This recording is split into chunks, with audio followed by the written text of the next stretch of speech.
Welcome to What's a Serving? This is your quick start guide to portion sizes.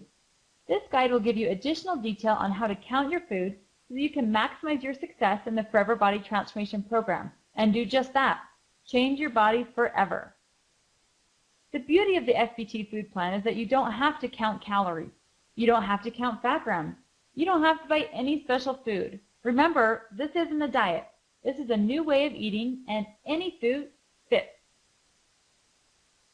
The FBT food plan is based on 6 food groups: starch, fruit, milk, vegetables, protein, and fat. You will be given a certain number of servings for each food group that you will then need to eat on a daily basis. If you stay within those boxes that you've been given, you will lose weight. It really is just that simple. Now let's go over a few of the tools that you will need in order to be successful in counting your serving sizes. If you're successful at that, then you will no doubt be successful in your weight loss, which is why this tutorial is so important. The first one is your FBT food list. I recommend that you highlight foods you regularly eat on this list so they jump out at you and you're familiar with what food group they're in and what the serving size is. Now, not every food is on here, but it's a pretty good list to get you started. If you watch the food label tutorial, then that will teach you how to count all foods that are not on this list. Measuring cups and spoons are the next tools. I can't stress this enough. You need to measure your food. That is the only way to make sure that you're eating what you think you're eating. A food scale is not necessary, but it will only help you be that much more accurate in your measuring. It's especially helpful when you're measuring your protein so that you know exactly how many ounces you're eating. And just a reminder that each box represents a serving of each food group on your FBT food tracker. So let me dive right into those food groups and talk about what a serving size is.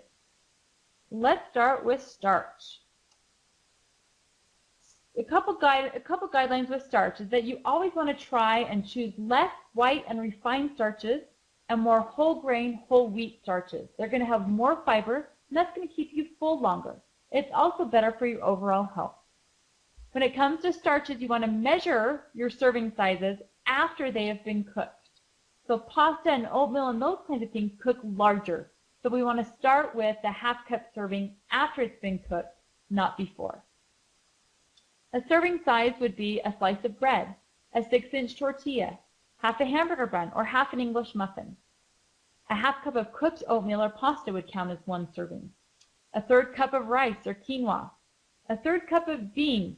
Now that's also in this food group. Not green beans, but your black beans, your pinto beans, those kinds of things. And if you're counting a 1/3 cup of beans as a starch, you also need to add in a serving of protein. They are in both food groups.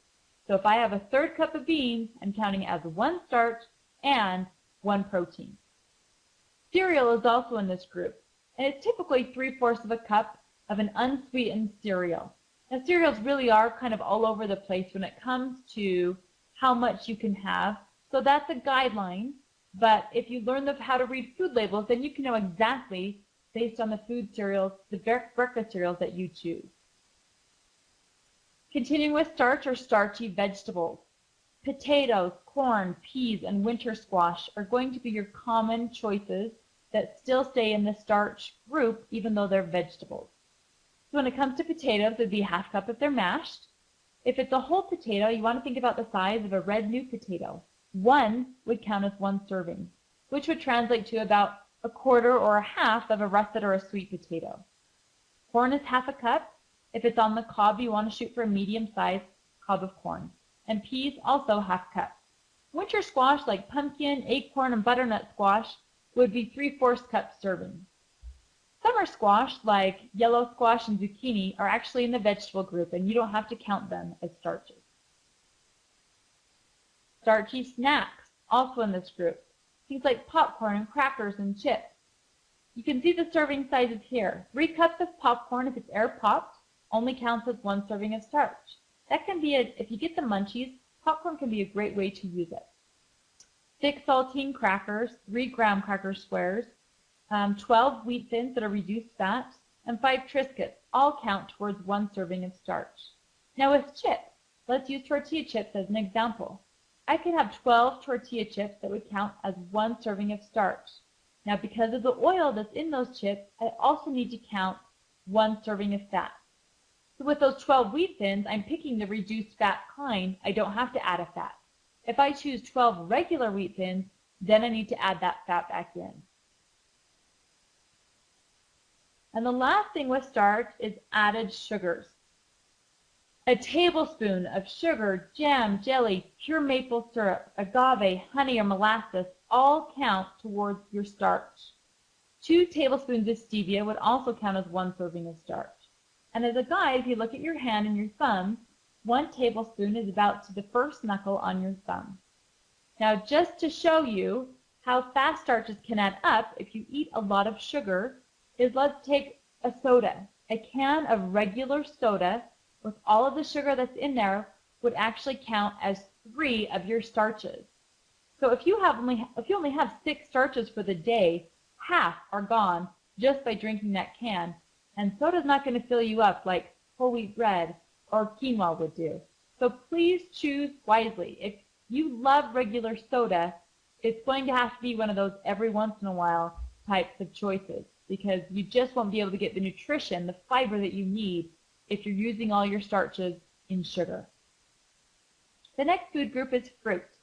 I want you to try to eat your fruit rather than drink it. When weight loss is your goal, you want the fiber and you want the bulk that comes from eating the fruit. I could drink orange juice and that's not going to fill me up. That's going to go right through me. But if I eat an orange, that is going to be something substantial in my stomach. Another guideline with fruit is get a variety of color. You want a rainbow of color that you eat throughout the day and over the course of the week. Each color offers different nutrients and antioxidants and vitamins and minerals. So that variety overall is what's going to keep your nutrition on peak.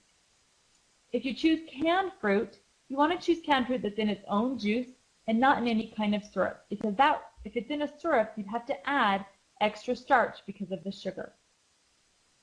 Let's go through some servings of fruit. A small piece of fruit, if it's a whole piece like an apple and orange, you want to think about the size of a baseball or a tennis ball. That would be 1 serving. You can have 1 cup of berries or melon, half a banana, and a half cup of most other fruits, which would translate to about 15 grapes or 12 cherries. And you can look on the FBT food list, and it has most fruits listed there and what a serving would be. The next food group is milk. If you don't drink milk, transfer those extra boxes to a protein group, because in this group, it's just milk and yogurt. If you don't choose fat for your low-fat milk or yogurt, then you're going to need to add in an extra serving of fat. Let's talk about what a serving would be. 1 cup of skim or 1% milk. If it's 2% or whole milk, that's where you need to add in the extra fat. Also, if you choose not to drink cow's milk, then it would be a cup of soy, almond, or rice milk would count as a serving. When it comes to yogurt, a 6-ounce carton of non-fat sugar-free yogurt would count as 1 milk. If I choose a non-fat yogurt, but there's sugar added to it, then I would need to also add in an additional serving of starch. With Greek yogurt, I want to shoot for a non-fat plain Greek yogurt. And then if I want to sweeten it, I can do so by maybe just a small amount of honey or jam or something like that. And sometimes even fruit, just the whole fruit will sweeten that yogurt, depending on your preference. It's always better to sweeten it yourself than to buy it pre-sweetened, because you can limit it when you're doing it yourself. The next food group would be vegetables, and non-starchy vegetables are free. I want you to eat the minimum of boxes that's been printed out in your food tracker, but you can have more if you desire. And like fruit, I want you to eat that variety of color. 1 serving of vegetables would count as 1 cup of raw leafy vegetables, or a half cup of other types of vegetables. If it's raw or cooked, that's fine. That would typically translate to about 7 baby carrots, or vegetable juice is fine here. Unlike fruit juice, vegetable juice is free. There's not a whole lot of calories to it, so if that's something you prefer and that will help you get in your vegetables, then that's fine to drink. Preferably choose a low sodium kind over the regular version. Now we get to protein. Protein is not free. And what I mean by that is sometimes people think that I can eat as much protein as I want because it will just go to my muscles. That is not true. Protein can be stored as fat just like any other nutrient. So please stay within those serving sizes allotted for your protein. Like starch, protein is measured after it is cooked. So protein actually cooks smaller. If I start with a 4-ounce chicken breast, it will likely cook down to 3 ounces. And that's where a scale would come in handy because you can actually measure that and know if it's exactly 3 ounces if that's what you were trying to eat. When it comes to tracking protein, there's 2 steps that I want you to follow. The first one is the question, how many ounces of protein is this? Based on either your hand or a mouse as a guide, and not a real mouse, a computer mouse, or you can measure it. And then the next question is, do I need to add fat? Because not all protein is created equal. Now, 1 serving of protein is going to equal 1 ounce of protein, which would be equivalent to 1 box. Now, if this comes to meat, like turkey, chicken, fish, beef, pork, any kind of serving there, that's what we're counting. So if I have 3 ounces of salmon, which is about the size of a checkbook cover, that counts as 3 protein boxes, not just 1. Or if I have 3-ounce chicken breast, which is about the size of a computer mouse, or it's typically the palm of a woman's hand, or a deck of cards. Those are all ways to get a gauge of what 3 ounces would be. Then that would also count as 3 servings of protein. 1 egg or 3 egg whites counts as a protein. 2 tablespoons of peanut butter, a 1/4 cup of cottage cheese, or 1 ounce of cheese, which would be represented by those 4 dice, or a mozzarella stick, or a 1/2 cup of tofu. Each of those represents what 1 serving of protein would be. Now, the question, do you need to add fat? So I can have a 3-ounce grilled chicken breast and a 3-ounce hamburger patty here, and both of them would count as 3 servings of protein. But the difference between them is the fat content. Obviously, a hamburger patty is going to have more fat than a boneless, skinless chicken breast. So that's what I want to go through with you now. Protein is divided up into 4 categories based on how much fat is in that particular group. So the 4 categories, 1 is very lean, 2 is lean, 3 is medium fat, and 4 is high fat meat. So let's go through those one by one. Starting with the very lean group. If it's a very lean source of protein, I only need to add 1 fat for every 5 ounces of protein. So again, 1 ounce of protein equals that 1 serving, which equals 1 box. So let's say if I'm just eating 3 ounces of a protein source in this very lean group, then I don't need to add any fat at all. And some of those choices would include boneless, skinless chicken and turkey breast, halibut and tuna that's canned in water, your shellfish like shrimp, scallops, lobster, clams, all of those are very lean. A 1/4 cup of non-fat or low-fat cottage cheese, 3 egg whites, and then that 1/3 cup of beans.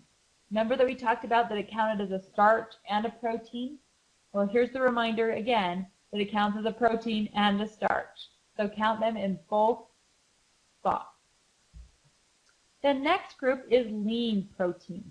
With lean protein, I want to add 1 fat for every 2 ounces of protein that I eat.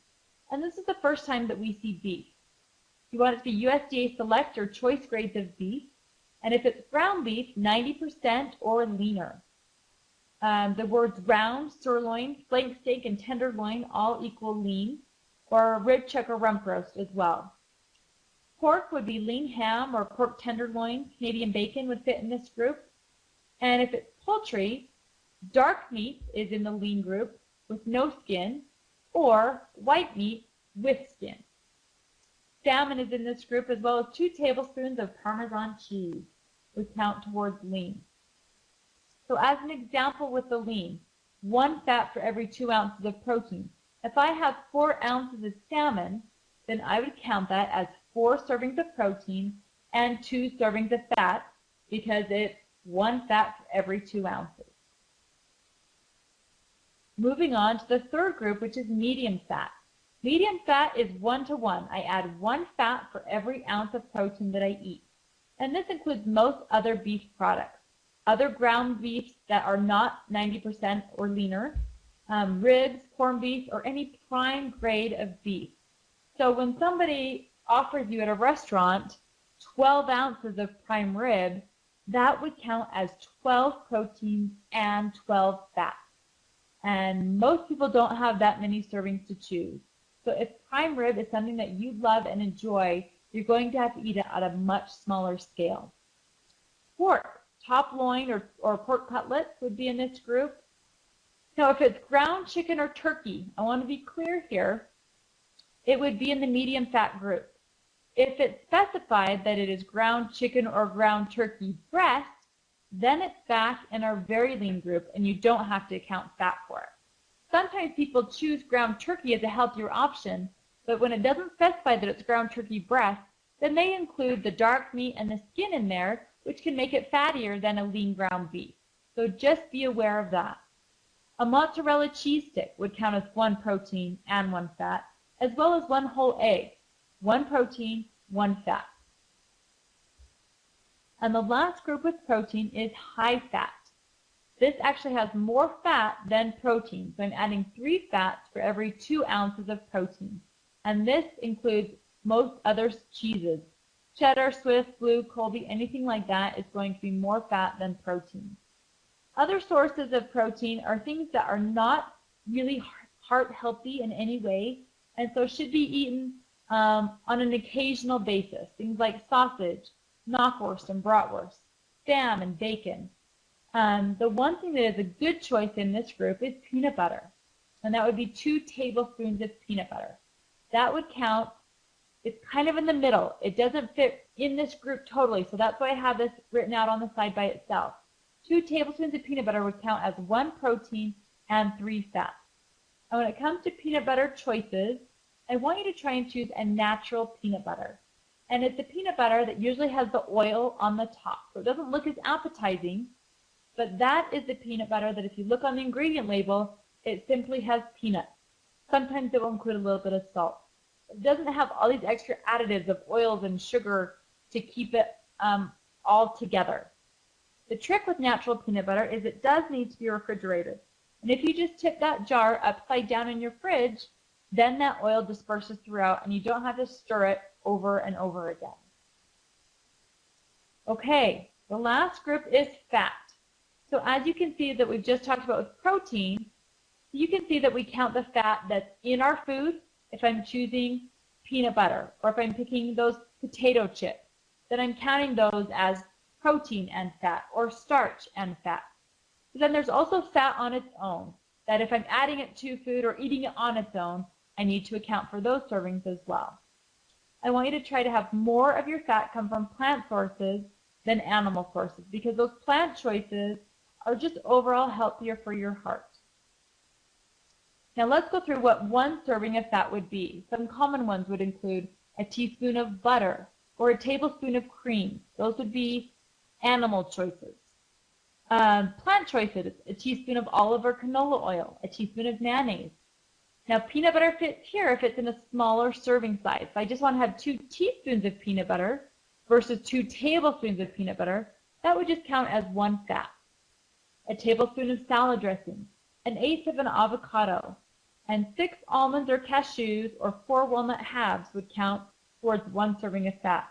Now nuts and seeds are very good for you. They're full of great heart-healthy fats, but they are high in calories.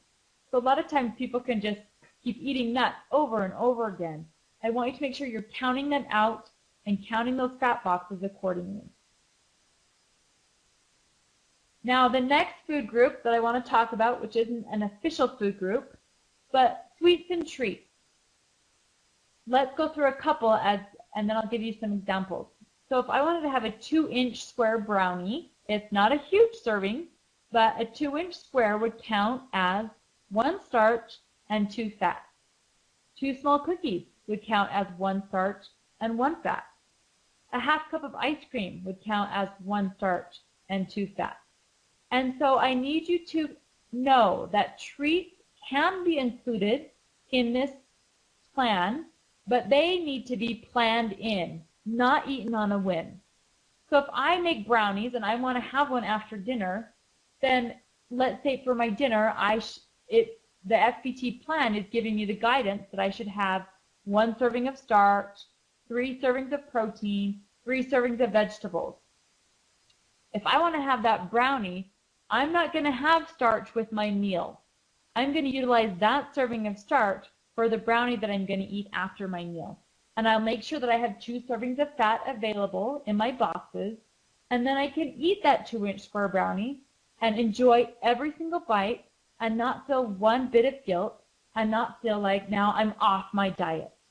They need to be planned in. I want you to remember that 90-10 rule, where if 90% of the time you are eating good, healthy, nutritious food, then it is just fine to have a treat here and there, as long as it's planned in and tracked appropriately. Alcohol. If you choose to drink alcohol, this needs to be counted as well. You choose 4 ounces of wine, that counts towards 2 fat. A 12-ounce light beer is 2 fat and half a starch. If it's a regular beer, then that gets bumped up to a full serving of starch. The straight alcohols, vodka, gin, rum, scotch, whiskey, those kinds of things, for 1.5 ounce, it's going to count as 2 servings of fat. So be mindful of this. Really drink in moderation and really only on occasion. And if you can avoid it, try to avoid it, because it does take up those servings with no nutritional benefit. Last thing I want to talk about are free foods. These are things that don't count towards anything. Coffee, tea, club soda. Diet soda is free. However, for as much diet soda as you drink, you have to match that amount with water before you have another diet soda to make sure that you're staying hydrated with water, not just diet soda. Other free foods include vinegar, ketchup in small quantities, less than a quarter of a cup, mustard, salsa, pickles, lemon and lime or their juices, and then herbs and seasonings. They don't count. And so those are a great way to season foods without having to add extra fat in that food. Now I want to leave you with some tips for success. And I mentioned this in another video, but I think it's important to reiterate it again. The first one is to commit to using those measuring cups and spoons. I mentioned in the beginning how important they are. I just want to reiterate that. I want you to keep the food record handy. Use it as a tool rather than a reflection. If it's out on your counter and you can write things down as you go throughout your day or at your desk at work, that becomes so much more effective than sitting down at night and going back and trying to remember all the things that you ate. If you're trying to remember, it's very easy that as you mark those boxes to see that, oops, I went over on my starches. Oops, I went over on my fat. And then the damage is done and you haven't stayed within those allotted boxes, which makes the weight loss much slower. If you're using it as a tool, then you can mark those boxes as you go, as you're measuring your food, and make those choices later throughout the day based on what boxes you have left.